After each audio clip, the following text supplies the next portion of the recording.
Hey guys, and welcome back. Today I'm going to do this purple and blue ombre and nail stamp design.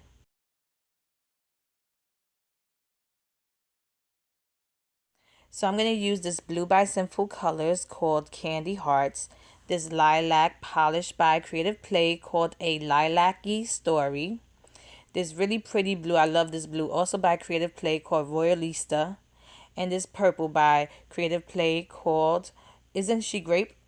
So I'm going to apply the lilac and the blue on a clean makeup sponge. I had to do the ombre a few times to get the color I wanted. I wanted a really dark color because I was going to use the same or similar colors of the stamp design onto the nails. So I wanted the ombre to be much darker. So when I applied the nail stamp design, you can see the difference in the colors. I wanted also to use the same colors for the ombre as I used for the nail stamp design. Instead of doing like a white stamp design or a black or, one singular color, I wanted it to have like a mismatch but using the same kind of colors. Now, once I was done with the ombre, I'm going to use my Buitee Collections '03 nail plate, and I'm going to apply the lighter blue and the purple onto the nail stamp design.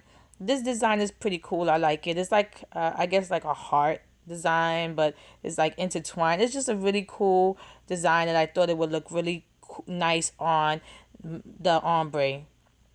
And as you can see, you see the difference in the colors. I wanted you to see the colors are similar, but they're also different. And I love the look of it. Once I was done, I removed the liquid latex. I cleaned around my nails and I applied a quick dry top coat.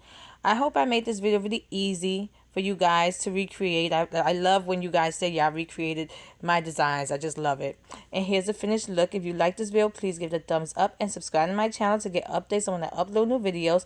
And check out my Instagram at Funwithmynails to see more of my nail art. Thanks so much for watching. See you next time.